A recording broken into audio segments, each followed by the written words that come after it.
ओम नमो भगवते वासुदेवाय नमः। प्यारे भक्तगणों, आप सभी भक्तगणों को वैशाख कृष्ण पक्ष की बरूथनी एकादशी पर्व की ढेर सारी शुभकामनाएं। लक्ष्मी नारायण भगवान आप सभी की मनोकामना को पूर्ण करें। बरूथनी एकादशी व्रत की पूजन विधि। एकादशी के दिन सुबह जल्दी उठकर स्नान करके साफ कपड़े पहने। इसके बाद मंदिर की अच्छी तरह से साफ सफाई कर ले। फिर देवी देवताओं को स्नान कराने के बाद साफ कपड़े पहनाए और मंदिर में दीप प्रज्वलित करे। इसके बाद व्रत का संकल्प ले और भगवान विष्णु का ध्यान करे। इस दिन भगवान विष्णु के साथ ही माँ लक्ष्मी की भी पूजा करनी चाहिए। साथ ही साथ भगवान वराह अवतार की पूजा की जाती है। भगवान विष्णु के भोग में तुलसी दल को जरूर शामिल करें। प्यारे भक्तगणों, आपको मैं बता दूं कि बरूथनी एकादशी का व्रत रखने से क्या फल प्राप्त होता है। बरूथनी एकादशी व्रत को जो भी भक्त श्रद्धा पूर्वक भगवान में मन लगाकर रखता है, उसके बुरे भाग्य बदल जाते हैं। इस व्रत को करने वाले व्यक्ति अपने जीवन में समृद्धि, प्रचुरता और सौभाग्य प्राप्त करता है। इस पावन दिन व्रत करने से मोक्ष की प्राप्ति होती है। धर्मराज युधिष्ठिर बोले कि हे भगवान, वैशाख मास के कृष्णा पक्ष की एकादशी का क्या नाम है, उसकी विधि क्या है तथा उसके करने से क्या फल प्राप्त होता है। आप विस्तार पूर्वक मुझसे कहिए, मैं आपको नमस्कार करता हूँ। श्री कृष्ण कहने लगे कि हे राजेश्वर, इस एकादशी का नाम बरूथनी है। यह सौभाग्य देने वाली, सब पापों को नष्ट करने वाली तथा अंत में मोक्ष देने वाली है। इस व्रत को यदि कोई अभागिनी स्त्री करे तो उसको सौभाग्य मिलता है। इसी बरूथनी एकादशी के प्रभाव से राजा मान्यधाता स्वर्ग को गया था। बरूथनी एकादशी का फल 10,000 वर्ष तक तप करने के बराबर होता है। कुरुक्षेत्र में सूर्य ग्रहण के समय एक मन स्वर्ण दान करने से जो फल प्राप्त होता है, वही फल बरूथनी एकादशी के व्रत करने से मिलता है। बरूथनी एकादशी के व्रत को करने से मनुष्य इस लोक में सुख भोग कर परलोक में स्वर्ग को प्राप्त होता है। शास्त्रों में कहा गया है कि हाथी का दान घोड़े के दान से श्रेष्ठ है। हाथी के दान से भूमि दान, भूमि के दान से तिलों का दान, तिलों के दान से स्वर्ण का दान तथा स्वर्ण के दान से अन्न का दान श्रेष्ठ है। अन्न दान के बराबर कोई दान नहीं है। अन्न दान से देवता, पितर और मनुष्य तीनों तृप्त हो जाते हैं। शास्त्रों में इसका कन्यादान के बराबर माना जाता है। बरूथनी एकादशी के व्रत से अन्नदान तथा कन्यादान दोनों के बराबर फल मिलता है। जो मनुष्य लोभ के बस होकर कन्या का धन लेते हैं, वे प्रलय काल तक नरक में वास करते हैं या उनको अगले जन्म में बिलाव का जन्म लेना पड़ता है। जो मनुष्य प्रेम एवं धन सहित कन्या का दान करते हैं, उनके पुण्य को चित्रगुप्त भी लिखने में असमर्थ है। उनको कन्यादान का फल मिलता है। बरूथनी एकादशी का व्रत करने वालों को दशमी के दिन निम्नलिखित वस्तुओं का त्याग करना चाहिए। पहला, कांसे के बर्तन में भोजन करना। दूसरा, मांस खाना। तीसरा, मसूर की दाल खाना। चौथा, चने की साग खाना। पांचवा, कोदो का साग खाना। छठा, मधु यानी कि शहद। सातवां, दूसरे का अंत। आठवां, दूसरी बार भोजन करना। नौवां, स्त्री प्रसंग। व्रत वाले दिन जुआ नहीं खेलना चाहिए। उस दिन पान खाना, दातून करना, दूसरे की निंदा करना तथा चुगली करना एवं पापी मनुष्य के साथ बातचीत सब त्याग देना चाहिए। उस दिन क्रोध, मिथ्या भाषण का त्याग करना चाहिए। इस व्रत में नमक, तेल अथवा अन्न वर्जित है। हे राजन, जो मनुष्य विधिवत इस एकादशी को करते हैं, उनको स्वर्ग लोक की प्राप्ति होती है। अतः मनुष्य को पापों से डरना चाहिए। इस व्रत के महात्म्य को पढ़ने से 1000 गौदान का फल मिलता है। इसका फल गंगा स्नान के फल से भी अधिक है। प्रेम से बोलिए लक्ष्मी नारायण की जय। प्राचीन पाठ में भगवान कृष्ण ने युधिष्ठिर को उस महत्व के बारे में समझाया है। यहाँ भगवान ने कहा है कि सभी बलिदानों या जरूरतमंदों को दान या घोरों के बलिदान या यहाँ तक कि स्वयं भगवान विष्णु के दर्शन से भी बड़ा है। ऐसा कहा जाता है कि जो व्यक्ति इस दिन नियमों का पालन करते हुए व्रत रखता है उसे मुक्ति मिलती है और उसे भगवान विष्णु के निवास में स्थान मिलता है। सरस्वती नदी के तट पर भद्रावती पर सक्षम चंद्रवंशी राजा द्युतिमान का शासन था। वह धार्मिक, पवित्र और बुद्धिमान था। भद्रावती में धनपाल नाम का एक अत्यंत धनी व्यापारी रहता था। वह भगवान विष्णु का भक्त था। भद्रावती के नागरिकों को अन्न आदि का दान करके अपना योगदान देता था। उनके 5 पुत्र थे, सुमना, सशुद्धि, मेधावी, सुकृति और धृष्ट बुद्धि। धृष्ट बुद्धि वेश्याओं के साथ रहता, जुआ खेलता, अवैध यौन संबंध और अन्य नापाक गतिविधियों से लेकर सभी पापी गतिविधियों में शामिल था और अपनी इंद्रिया को खुश करने के लिए अपने पिता की संपत्ति को सभी चीज़ों पर बर्बाद कर देता था। क्रोधित धनपाल ने धृष्ट बुद्धि को उसके अत्याचारी व्यवहार के कारण घर से निकाल दिया। कुछ ही समय में धृष्ट बुद्धि ने विरासत में मिले सारे धन और आभूषणों को खत्म कर दिया और वेश्याओं ने उसे त्याग दिया। एक बार राजा के सिपाहियों ने उसे पकड़ लिया, कोहरे मारे और राज्य की सीमा से बाहर निकाल दिया। वह जंगल में घूम घूम कर जानवरों को मारता और खाता था और बहुत दुखी अवस्था में था। एक बार बैसाख माह में घूमते घूमते वह कौंडिल्य मुनि के आश्रम में पहुंच गए। पवित्र ऋषि ने अभी अभी गंगा नदी में स्नान किया था और जब दृष्ट बुद्धि वहां पहुंचे उनका शरीर अभी भी गीला था। कुछ बूंदे दृष्ट बुद्धि पर गिरी जिससे चमत्कारी ढंग से पापी को होश आ गया और वह अच्छे होश में आ गया। उसने हाथ जोड़कर कौंडिल्य मुनि को प्रणाम किया और पूछा कि उसे सभी दुखों से मुक्ति दिलाने के लिए क्या करना चाहिए। ऋषि ने उन्हें बरुथनी एकादशी का व्रत रखने के लिए कहा, जो कि कुछ समय में आने वाली थी, और उन्हें पालन करने के लिए सभी नियम बतलाए। धृतबुष्टि ने कौंडिल्य मुनि के बताए अनुसार बरुथनी एकादशी का व्रत किया और सभी पापों से मुक्त हो गए।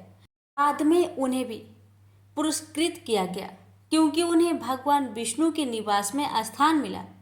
कहानी का अंत भगवान कृष्ण द्वारा युधिष्ठिर को यह बताने के साथ होता है कि जो कोई भी बरुथनी एकादशी के गुणों के बारे में सुनता है उसे पुण्य का आशीर्वाद मिलता है। प्रेम से बोलिए लक्ष्मी नारायण की जय। कि प्राचीन काल में नर्मदा नदी के तट पर मल्यधाता नामक राजा राज्य करता था। वह अत्यंत दानशील तथा तपस्वी था। एक दिन जब वह जंगल में तपस्या कर रहा था तभी न जाने कहां से एक जंगली भालू आया और राजा का पैर चबाने लगा। राजा पूर्ववत अपनी तपस्या में लीन रहा। कुछ देर बाद पैर चबाते चबाते भालू राजा को घसीटकर पास के जंगल में ले गया। राजा बहुत घबराया, मगर तापस धर्म अनुकूल उसने क्रोध और हिंसा न करके भगवान विष्णु से प्रार्थना की। उसकी पुकार सुनकर भगवान श्री हरि प्रभु विष्णु प्रकट हुए और उन्होंने चक्र से भालू को मार डाला। राजा का पैर भालू पहले ही खा चुका था। इससे राजा बहुत ही शोकाकुल हुआ। उसे दुखी देखकर भगवान विष्णु बोले, हे वत्स, शोक मत करो, तुम मथुरा जाओ और बरुथनी एकादशी का व्रत रखकर मेरी वराह अवतार मूर्ति की पूजा करो। उसके प्रभाव से पुनः सुदृढ़ अंगों वाले हो जाओगे। इस भालू ने तुम्हें जो काटा है यह तुम्हारे पूर्व जन्म का अपराध था। भगवान की आज्ञा मानकर राजा मानधाता ने मथुरा जाकर श्रद्धापूर्वक बरुथनी एकादशी का व्रत किया। इसके प्रभाव से राजा शीघ्र ही पुनः सुंदर और संपूर्ण अंगों वाला हो गया। इसी एकादशी के प्रभाव से राजा मानधाता स्वर्ग गया था। जो भी व्यक्ति भय से पीड़ित है उसे बरुथनी एकादशी का व्रत रखकर भगवान विष्णु का स्मरण करना चाहिए। इस व्रत को करने से समस्त पापों का नाश होकर मोक्ष मिलता है। प्रेम से बोलिए लक्ष्मी नारायण की जय। वराह अवतार की व्रत कथा। भगवान विष्णु के वराह अवतार के प्रकटे का दिन है बरुथनी एकादशी का। इस दिन भगवान विष्णु का वराह अवतार की पूजा अर्चना की जाती है और वराह अवतार भगवान विष्णु का तीसरा अवतार है। तो आइए प्यारे भक्तगणों, श्री हरि लक्ष्मी नारायण के चरण कमलों का ध्यान लगाकर वराह अवतार की कथा का श्रवण करते हैं। वराह अवतार हिंदू धर्म ग्रंथों के अनुसार भगवान विष्णु जी के 10 अवतारों में से तृतीय अवतार है। वराह अवतार की व्रत कथा। हिरण्याक्ष और हिरण्यकशिपु ने जब दीति के गर्भ से जुड़वा रूप में जन्म लिया तो पृथ्वी कांप उठी। हिरण्याक्ष और हिरण्यकशिपु दोनों पैदा होते ही बड़े हो गए और अपने अत्याचारों से धरती को कपाने लगे। यद्यपि हिरण्याक्ष और हिरण्यकशिपु दोनों बलवान थे, किंतु फिर भी उन्हें संतोष नहीं था। वे संसार में अजयता और अमरता प्राप्त करना चाहते थे। हिरण्याक्ष और हिरण्यकशिपु दोनों ने ब्रह्मा जी को प्रसन्न करने के लिए बहुत बड़ा तप किया। उनके तप से ब्रह्मा जी प्रसन्न हुए। ब्रह्मा जी से अजयता और अमरता का वरदान पाकर हिरण्याक्ष उद्दंड और स्वेच्छाचारी बन गया। वह तीनों लोकों में अपने को सर्वश्रेष्ठ मानने लगा। हिरण्याक्ष ने गर्वित होकर तीनों लोकों को जीतने का विचार किया। वह हाथ में गदा लेकर इंद्रलोक में जा पहुंचा। देवताओं को जब उसके पहुंचने की खबर मिली तो वे भयभीत होकर इंद्रलोक से भाग गए। देखते ही देखते समस्त इंद्रलोक पर हिरण्याक्ष का अधिकार स्थापित हो गया। जब इंद्रलोक में युद्ध करने के लिए कोई नहीं मिला तो हिरण्याक्ष वरुण की राजधानी भीभावरी नगरी में जा पहुंचा। वरुण ने बड़े शांत भाव से कहा, तुम महान योद्धा और शूरवीर हो। तुमसे युद्ध करने के लिए मेरे पास शौर्य कहाँ। तीनों लोकों में भगवान विष्णु को छोड़कर कोई भी ऐसा नहीं है जो तुमसे युद्ध कर सके। अतः उन्हीं के पास जाओ, वे ही तुम्हारी युद्ध पिपासा शांत करेंगे। वरुण का कथन सुनकर हिरण्याक्ष भगवान विष्णु की खोज में समुद्र के नीचे रसातल में जा पहुंचा। रसातल में पहुंचकर उसने एक विस्मयजनक दृश्य देखा। उसने देखा एक वराह अपने दांतों के ऊपर धरती को उठाए हुआ चला जा रहा है। हिरण्याक्ष वराह को लक्ष्य करके बोल उठा, तुम अवश्य भगवान विष्णु हो। धरती को रसातल से कहाँ लिए जा रहे हो? यह धरती तो दैत्यों के उपभोग की वस्तु है, इसे रख दो। तुम अनेक बार देवताओं के कल्याण के लिए दैत्यों को छल चुके हो, आज तुम मुझे छल नहीं सकोगे। फिर भी भगवान विष्णु शांत रहे। उनके मन में रज मात्रा भी क्रोध पैदा नहीं हुआ। वे वराह के रूप में अपने दांतों पर धरती को लिए हुए आगे बढ़ते रहे। हिरण्याक्ष भगवान वराह रूपी विष्णु के पीछे लग गया। उन्होंने रसातल से बाहर निकलकर धरती को समुद्र के ऊपर स्थापित कर दिया। हिरण्याक्ष उनके पीछे लगा हुआ था। अपने वचन बाणों से उनके हृदय को बेध रहा था। भगवान विष्णु ने धरती को स्थापित करने के पश्चात हिरण्याक्ष की ओर ध्यान दिया उन्होंने हिरण्याक्ष की ओर देखते हुए कहा, तुम तो बड़े बलवान हो। बलवान लोग कहते नहीं है, करके दिखाते हैं। तुम तो केवल प्रलाप कर रहे हो। मैं तुम्हारे सामने खड़ा हूँ। तुम क्यों नहीं मुझ पर आक्रमण करते? बढ़ो आगे, मुझ पर आक्रमण करो। हिरण्याक्ष की रगों में बिजली दौड़ गई। वह हाथ में गदा लेकर भगवान विष्णु पर टूट पड़ा। भगवान के हाथों में कोई अस्त्र शस्त्र नहीं था।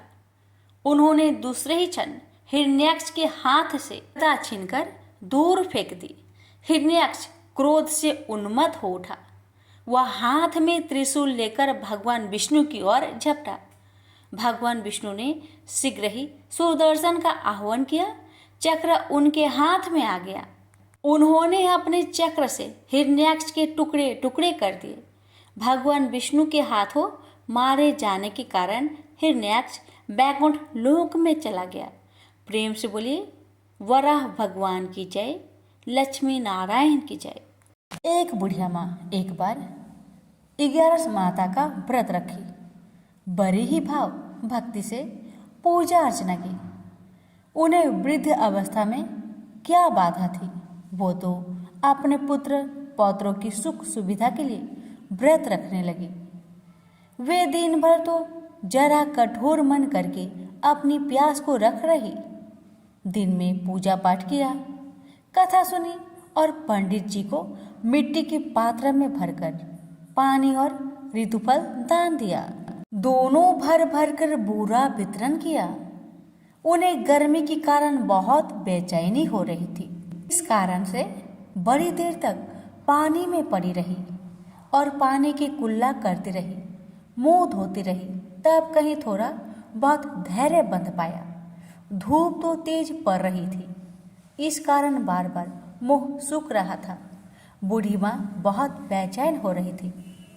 एक बुढ़ापा और दूसरे ये भयंकर गर्मी।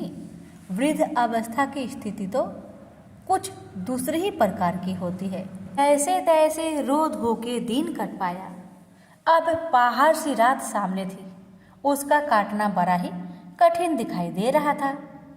खटिया पर पड़े शांति नहीं मिल रही थी। वे बार बार करवट बदल रही थी। अनेक बार वो बाहर जाती और भीतर आती। उन्हें घर के अंदर शांति नहीं थी। वे पड़ी पड़ी एकादशी माता का स्मरण करती रही। वे कहती रही कि हे माता जी, आप मेरी लाज रखेगा। आप ही मुझे शक्ति दे दीजिएगा जिससे मैं भली भांति आपका व्रत कर सकूं और ये पहाड़ सी रात शांति पूर्वक व्यतीत हो सके। प्यास के कारण बूढ़ी माँ की बेचैनी तो बढ़ ही रही थी। उन्होंने धैर्य रखने का बहुत प्रयास किया, किंतु सहनशीलता की सीमा टूट गई और वे घबराकर एकदम चिल्ला पड़ी। बोली, बचाओ बचाओ बचाओ। अम्मा का चिल्लाना सुनकर परिवार भर के नर नारी, बच्चे और पड़ोसी एकत्रित होकर बूढ़ी अम्मा की खटिया के समीप पहुंच गए। सबने पूछा, अम्मा जी, आपको क्या हो गया? आप क्यों चिल्ला पड़ी है? आप इस वृद्धावस्था में ये कठिन व्रत क्यों कर रही हैं? अम्मा जी ने कहा, शक्ति से ही भक्ति होती है। थोड़ी ही देर में वे फिर से बोली कि अरे, हमारे प्राण तो ही निकल जा रहे हैं। मेरी छाती पर ठंडे पानी का घड़ा रख दीजिए। नातियों ने दादी की छाती पर ठंडे पानी का पात्र रख दिया। तब कहीं उन्हें थोड़ा बहुत आराम मिला और थोड़ी देर के लिए उन्होंने अपनी आंखें बंद कर ली। एकादशी माता ने सोचा कि ये बूढ़ी अम्मा है तो बहुत कठोर, जरा जाकर उसकी परीक्षा लेनी चाहिए। वे आधी रात को मुर्गा बनकर टेर लगाने लगी। मुर्गा की आवाज़ सुनकर दादी जल्दी से उठी और बाहर जाकर आसमान की ओर देखा, किंतु आसमान में कहीं उन्हें प्रातःकालीन तारा दिखाई नहीं दिया।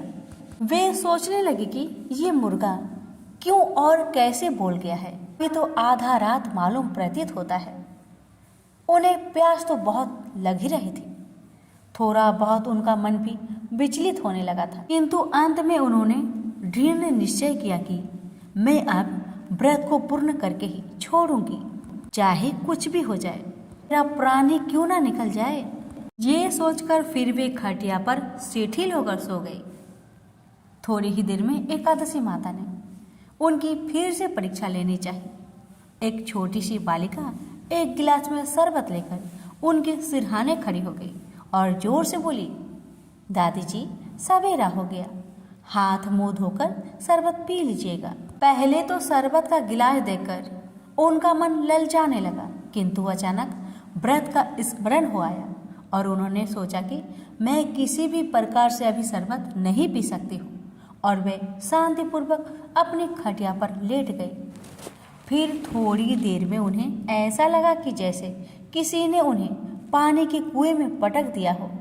वे बड़ी देर तक उस कुएं में हाथ पांव चलाती रही, किंतु उन्होंने अपने मुख में पानी की एक बूंद भी नहीं जाने दी और वे दृढ़तापूर्वक अपना व्रत पालन करती रही। थोड़ी ही देर में न जाने कहां से सामने आग जलने लगी, जिससे भारी गर्मी बढ़ने लगी। प्यास के कारण प्राण निकलने लगे, किंतु बूढ़ी अम्मा का कुछ भी नहीं बिगड़ पाया। वे जहां की तहां मुस्कुराती हुई बैठी रही। थोड़ी ही देर में बाहर प्रकाश दिखाई देने लगा। ऐसा लगा कि जैसे सवेरा हो आया। बूढ़ी अम्मा ने जब बाहर निकलकर देखा तो समझ गई कि अभी सवेरा होने में 3-4 घंटे की देरी है। यह जानकर वे शांतिपूर्वक इधर उधर घूमने फिरने लगी। एकादशी माता ये बात अच्छी तरह से समझ गई कि ये बूढ़ी अम्मा किसी भी प्रकार से अपने व्रत से नहीं टल सकती। वे उनके सत्य व्रत को ही अच्छी तरह से समझ गई। सवेरा होते ही बूढ़ी माँ ने स्नान किया, भगवान का पूजा पाठ किया, एकादशी माता की कथा सुनी, ब्राह्मणों को दक्षिणा देकर भोजन करवाया। तब कहीं बूढ़ी अम्मा ने जल ग्रहण किया। कन्याओं को भोजन कराने के बाद अम्मा ने भोजन किया। उस श्रेष्ठ व्रत के प्रताप से बूढ़ी अम्मा की आयु में वृद्धि हो गई। उनका घर परिवार हरा भरा हो गया। घर में अब उनके कोई भी अभाव नहीं रहा। वे हर तरह के सुख साधनों से संपन्न हो गई। नाती नातिनों से उनका घर भर गया और वे उसी दिन से 12 महीने की एकादशी का व्रत करने लगी। एकादशी माता के व्रत के प्रताप से इस संसार में हर प्रकार के सुख भोग कर अंत में वैकुंठ धाम को चली गई। से बोलिए एकादशी माता की जय। एक राजा थे जिनका नाम था स्पर्श। वो माँ भगवती के बहुत बड़ा भक्त थे। वे दिन रात उनकी पूजा आराधना में लीन रहते थे। राजा को किसी चीज की भी कमी नहीं थी, बस उन्हें बच्चे की ख्वाहिश थी। सालों से बच्चा न होने के कारण राजा कुछ निराश रहा करते थे। एक दिन राजा की भक्ति से खुश होकर माँ भगवती ने सपने में आकर उसे 2 बेटी होने का वरदान दिया। आशीर्वाद मिलने के कुछ समय बाद राजा के घर एक बेटी पैदा हुई। बेटी पैदा होने की खुशी में राजा ने सबको दावत दी और बेटी की कुंडली बनवाने के लिए पंडितों को बुलवाया। सबने राजा से एक ही बात कही कि ये साक्षात देवी का रूप है। जहाँ भी इसके कदम पड़ेंगे वहाँ खुशियाँ ही खुशियाँ होगी। यह भगवती देवी की भक्तन होगी। इतना सब कहकर पंडितों ने लड़के का नाम तारा रख दिया। कुछ समय के बाद मंगलवार के दिन राजा के घर एक और बेटी पैदा हुई। ज्योतिषियों ने उसकी भी कुंडली बनवाई और उदास हो गए। राजा ने जब उनसे उदासी का कारण पूछा तो ज्योतिषियों ने बताया कि ये लड़की आपके जीवन में खूब सारा दुख लेकर आएगी। राजा ने ज्योतिषियों से पूछा कि आखिर मैंने ऐसे कौन से खराब कर्म किए थे इसने मेरे घर जन्म लिया है। ज्योतिषियों ने बताया कि आपकी दोनों बेटियां राजा इंद्र की अप्सराएं हुआ करती थी। इनमें से बड़ी बहन का नाम तारा और छोटी बहन का नाम रुकमन था। एक दिन ये दोनों मिलकर धरती की सैर करने के लिए गई। दोनों ने ही वहां पहुंचकर एकादशी के दिन का व्रत रखा। तारा ने अपनी छोटी बहन से कहा कि आज एकादशी का व्रत है, इसलिए बाजार जाकर कुछ ताजे फल ले आओ, लेकिन वहाँ कुछ खाना मत। रुकमन बाजार फल लेने के लिए चली गई। वहाँ उसे मछली की पकौड़े दिखे। उसने झट से उन्हें खा लिया और अपनी दीदी के लिए कुछ फल ले दिए। रुकमन से तारा ने पूछा कि तुम अपने लिए फल क्यों नहीं लाए। उसने जवाब दिया कि वो मछली के पकौड़े खाकर आई है। तारा ने गुस्से से कहा कि तुम पापिन हो, एकादशी के दिन तुमने मछली खा ली। ऐसे खराब कर्म के लिए मैं तुम्हें छिपकली बनने का श्राप देती हूँ। अब उसी जंगल में तारा की बहन छिपकली बनकर रहने लगी। वहाँ एक जाने माने ऋषि गुरु गोरख भी अपने कुछ शिष्यों के साथ रहते थे। उनके शिष्यों में से एक बहुत ही घमंडी था। अपने घमंड के चलते वो शिष्य कमंडल में पानी भरकर एकांत में बैठकर तपस्या करने लगा। तभी एक प्यासी गाय वहां आ गई। उसने सीधे अपना मुख उस कमंडल में डाला और पानी पी लिया। पानी पीने के बाद जैसे ही गाय अपना मुंह बाहर निकालने लगी तो कमंडल नीचे गिर गया और ऋषि का ध्यान भंग हो गया। ऋषि ने देखा कि गाय पानी पी गई है। अब गुस्से में ऋषि ने गाय को एक चिमटे से बुरी तरह घायल कर दिया। इस बात की जानकारी जब गुरु गोरख को पड़ी तो वो तुरंत गाय को देखने के लिए गए। जैसे ही उन्होंने गाय की हालत देखी वैसे ही अपने उस घमंडी शिष्य को आश्रम से बाहर निकाल दिया। कुछ दिनों के बाद गौ माता पर किए गए उस अत्याचार से होने वाले पाप को कम करने के लिए उन्होंने एक यज्ञ करवाया। इस यज्ञ के बारे में गाय को चिमटे से मारने वाले घमंडी शिष्य को भी पता चला। वे सीधे पंछी का रूप धारण करके यज्ञ स्थल पर गया और भोजन में अपनी चोट से मरा हुआ सांप डाल दिया। किसी को इस बात की खबर नहीं हुई। ये सब होते हुए तारा से श्राप मिलने वाली छिपकली रुकमन देख रही थी। उसके मन में हुआ कि इसे खाकर सारे लोग मर जाएंगे। सबकी जान बचाने के लिए छिपकली बनी रुकमन सभी लोगों के सामने भोजन पर गिर गई। लोगों ने छिपकली को खूब कोसा और बर्तन को खाली करने लगे। उसी वक्त भंडारा करने वालों को खाने में मरा हुआ सांप भी दिखा। तब कहीं जाकर सबको समझ आया कि छिपकली सबकी जान बचाने के लिए जानबूझकर भोजन में गिरी थी।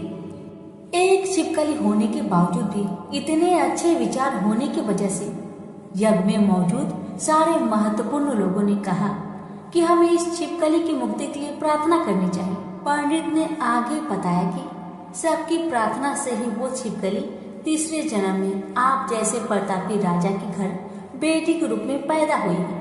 वही तारा ने दूसरे जन्म में तारामती के रूप लिया और अयोध्या के राजा हरिश्चंद्र से शादी की। इतनी सब बातें कहने के बाद पंडितों ने राजा स्पर्श को रुकमन को मारने की सलाह दी। इस बात पर राजा बोले, मैं किसी बेटी को कैसे मार सकता हूँ? ऐसा करना पाप होगा। फिर ज्योतिषों ने कहा कि एक संदूक में सोना चांदी लगाकर उसके अंदर लकड़ी को रख देना और संदूक को पानी में बहा देना। उसमें लगा हुआ सोना चांदी देखकर लोग नदी से संदूक जरूर निकालेंगे और लड़की की जान बच जाएगी। राजा ने ज्योतिषों ने जैसा बताया वैसा ही किया। नदी में सोना चांदी जरा हुआ संदूक देखकर काशी के पास ही एक भंगी ने उसे बाहर निकाला। उसके कोई बच्चे नहीं थे, इसलिए उसने संदूक के अंदर की लड़की को पालने का फैसला लिया। उसे भंगी हुआ उसकी पत्नी ने खूब प्यार से पाला और उसका नाम रुक्को रख दिया। बड़ी होते ही दोनों ने रुक्को की शादी करवा दी। रुक्को की सासू माँ तारामती और राजा हरिश्चंद्र के महल में साफ सफाई करने का काम किया करती थी। कुछ दिनों के बाद रुक्को की सासू माँ बीमार हो गई। उनकी जगह रुक्को वहाँ काम करने लगी। तारामती ने उसे देखा और पुराने जन्म के पुण्य के कारण पहचान लिया और उसे कहा कि तुम मेरे साथ बैठ जाओ। रुक्को ने बोला कि मैं तो भंगिन हूँ, इसलिए आपके पास नहीं बैठ सकती। तारामती ने उसे बताया कि तुम पूर्व जन्म में मेरी ही बहन थी। तुमने एकादशी व्रत के दिन मछली खा ली थी और मैंने तुम्हें दंड देते हुए छिपकली बना दिया। अब तुम्हें दोबारा मनुष्य जन्म मिला है तो इस जन्म में माँ वैष्णो की पूजा करके पुण्य कमा लो। माँ की पूजा से तुम्हारी सारी इच्छाएं भी पूरी होगी। तारामती की इस बात को सुनने के बाद रुक्को माँ वैष्णो से एक बेटे के लिए प्रार्थना करती थी और कहती थी कि अगर उसकी मनोकामना पूरी हो गई तो वो अपने घर में माँ वैष्णो देवी की पूजन और जागरण करवाएगी। माँ वैष्णो देवी उसकी प्रार्थना सुन लेती है और उसे बेटा होता है। पुत्र की प्राप्ति के बाद रुक्को उसकी देखभाल और लाड़ दुलार में माँ वैष्णो देवी की पूजा करना भूल जाती है। ऐसा होते होते 5 साल बीत गए और फिर एक दिन उस बच्चे को चेचक यानी माता निकल आती है। बच्चे की ऐसी स्थिति देखकर परेशान रुक्को अपने पिछले जन्म की बहन तारामती के घर जाकर उन्हें इस समस्या के बारे में बताती है। तब तारामती ने पूछा कि तुमने माँ वैष्णो देवी का पूजा अर्चना में कोई गलती तो नहीं की? फिर रुक्को को याद आता है कि उसने माँ वैष्णो देवी का जागरण कराने का प्रण लिया था। ये बात याद आते ही रुक्को को काफी पछतावा हुआ और मन में माँ से कहा कि बच्चे के ठीक होते ही वो अपने घर में जागरण करवाएगी। अगले ही दिन उसका बेटा पूरी तरह ठीक हो जाता है। तभी रुक्को ने माता रानी के मंदिर जाकर पुजारियों से कहा कि मंगलवार के दिन घर में जागरण करवा दीजिए। रुक्को की बात सुनकर पंडित कहते हैं कि तुम यही 5 रुपए दे दो, तुम्हारे लिए हम मंदिर में ही जागरण करा देते हैं। रुक्को कहती है, मुझे पता है कि मैं चमारिन हूँ, लेकिन आप मेरे घर आकर ही जागरण करवा दीजिए। माँ किसी तरह का भेदभाव नहीं करती, तो आपको भी नहीं करना चाहिए। इस पर पंडितों ने विचार विमर्श करके कहा कि अगर रानी आपके जागरण में आती है तो हम तुम्हारे घर आकर जागरण करने के लिए तैयार हैं। पंडितों की बातें सुनकर रुक्को अपनी बहन रानी तारामती के पास जाती है और तारामती को सारी बात बताती है। रुक्को की बातें सुनकर तारामती जागरण में जाने के लिए तैयार हो जाती है। इस बात को बताने के लिए रुक्को जब पंडित जी के पास जाती है तब उनके बीच की बातों को सेन नामक नाई सुन लेता है। फिर वह राजा हरिश्चंद्र को जाकर सारी बात बता देता है। राजा के मन में हुआ कि रानी को नीची जाति वालों के घर जागरण में नहीं जाना चाहिए। इस वजह से वो अपनी उंगली काट लेते हैं जिससे उन्हें नींद न आए और रानी जागरण में ना जा सके। जब जागरण का समय होता है तब भी राजा को जागते हुए देखकर रानी मन ही मन माँ वैष्णो देवी से प्रार्थना करती है कि महाराज को नींद आ जाए ताकि मैं जागरण में जा सकूं। रानी की प्रार्थना के कुछ देर बाद राजा को नींद आ जाती है। फिर रानी तारामती रोशनदार में रस्सी बांधकर महल से नीचे आकर रुक्को के घर चली जाती है। इसी जल्दबाजी में रास्ते में ही रानी का रेशमी रुमाल और एक पाव का कंगन गिर जाता है।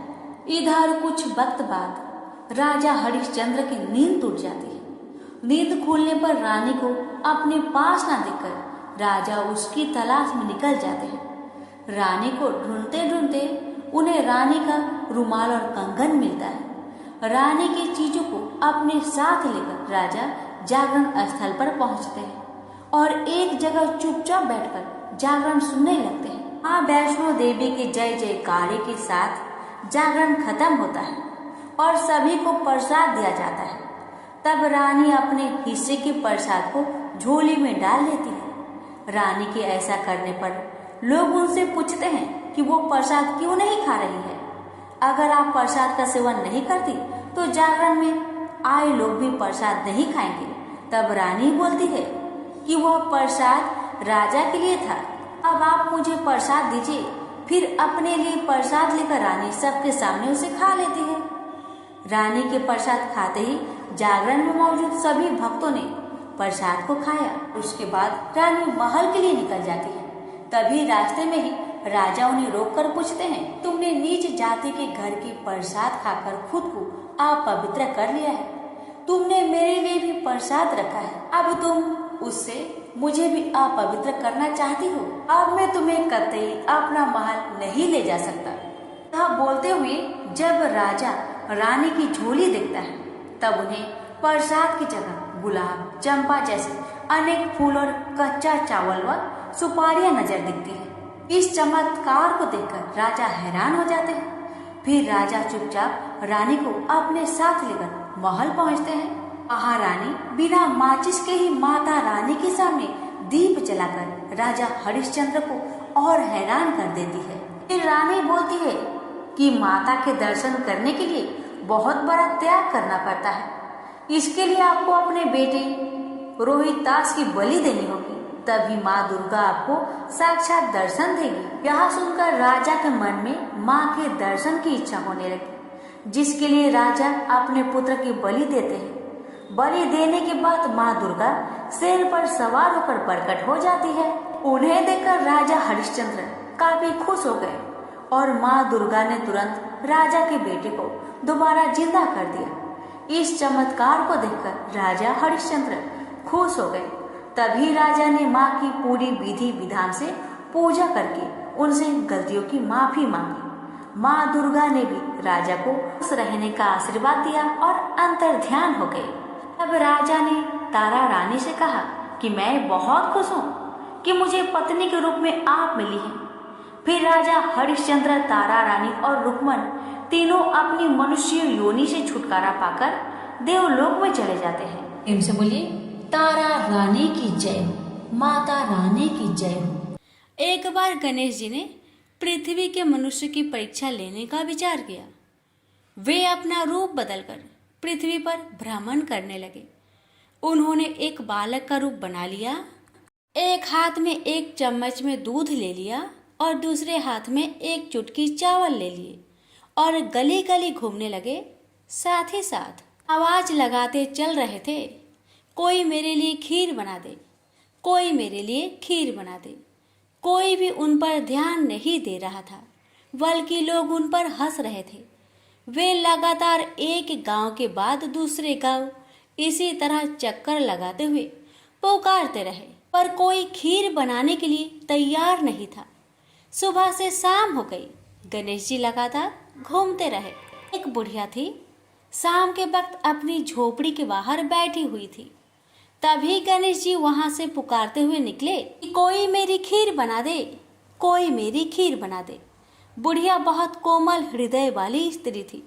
उसने कहा, बेटा मैं तेरी खीर बना देती हूँ। गणेश जी ने कहा, माई अपने घर में से दूध और चावल लेने के लिए बर्तन ले आओ।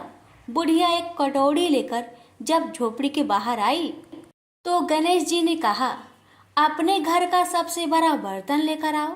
बुढ़िया को थोड़ी झुलझुलाहट हुई, पर उसने कहा, चलो बच्चे का मन रख लेती हूँ, और अंदर जाकर वह अपने घर का सबसे बड़ा पतीला लेकर बाहर आई।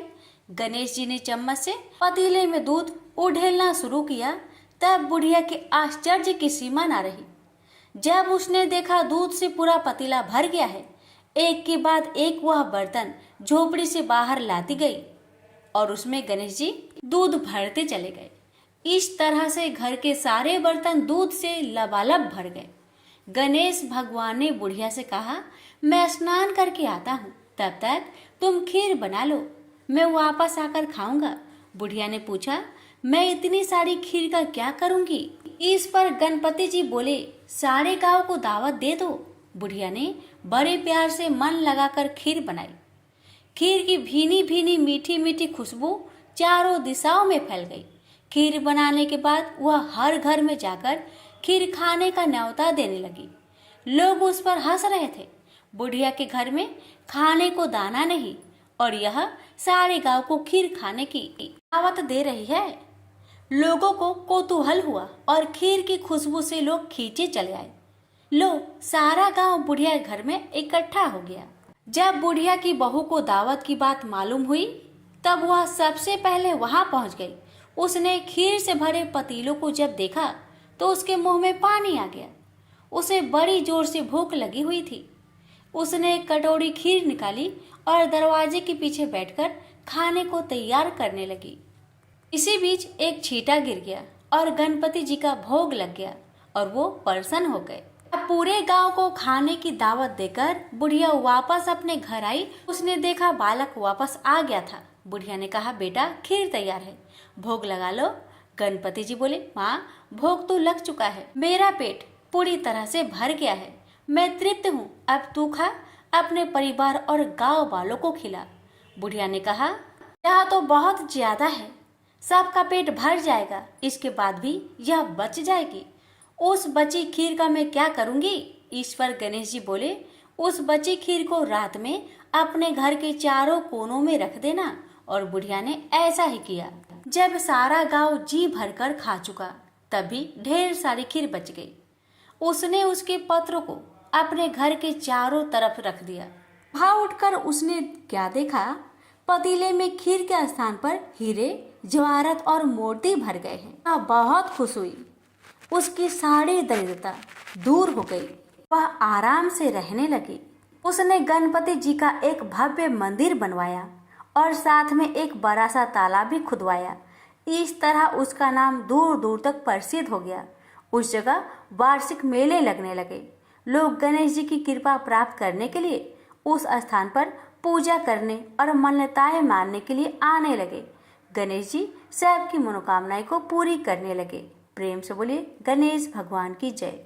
अब जानेंगे एकादशी व्रत की शुभ मुहूर्त के बारे में और साथ में जानेंगे पारण का समय।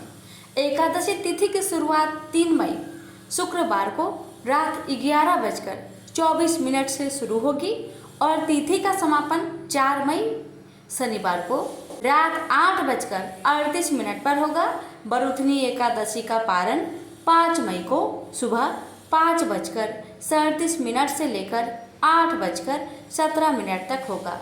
प्यारे भक्तगणों, अब आप सभी श्रवण करेंगे वैशाख शनिवार की व्रत कथा। एक समय स्वर्गलोक में सबसे बड़ा कौन कि प्रश्न पर 9 ग्रह में वाद विवाद हो गया। विवाद इतना बढ़ा कि परस्पर भयंकर युद्ध की स्थिति बन गई। निर्णय के लिए सभी देवता देवराज इंद्र के पास पहुंचे और बोले, हे देवराज, आपको निर्णय करना होगा कि हम में से सबसे बड़ा कौन है। देवताओं का प्रश्न सुनकर देवराज इंद्र उलझन में पड़ गए। इंद्र बोले, मैं इस प्रश्न का उत्तर देने में असमर्थ हूँ। हम सभी पृथ्वी लोक में उज्जैनी नगरी में राजा विक्रम आदित्य के पास चलते हैं। देवराज इंद्र सहित सभी ग्रह उज्जैनीय नगरी पहुंचे। महल में पहुंचकर जब देवताओं ने उनसे अपना प्रश्न पूछा तो राजा विक्रमादित्य भी कुछ देर के लिए परेशान हो उठे, क्योंकि सभी देवता अपनी अपनी शक्तियों के कारण महान थे। किसी को भी छोटा या बड़ा कह देने से उनके क्रोध के प्रकोप से भयंकर हानि पहुंच सकती थी। अचानक राजा विक्रमादित्य को एक उपाय सूझा और उन्होंने विभिन्न धातुओं स्वर्ण, रजत, कांसा, तांबा, सीसा, रांगा, जस्ता, अभ्रक व लोहे के 9 आसन बनवाए। धातुओं के गुणों के अनुसार सभी आसनों को एक दूसरे के पीछे रखवाकर उन्होंने देवताओं को अपने अपने सिंहासन पर बैठने को कहा। देवताओं के बैठने के बाद राजा विक्रमादित्य ने कहा, आपका निर्णय तो स्वयं हो गया। जो सबसे पहले सिंहासन पर विराजमान है वही सबसे बड़ा है।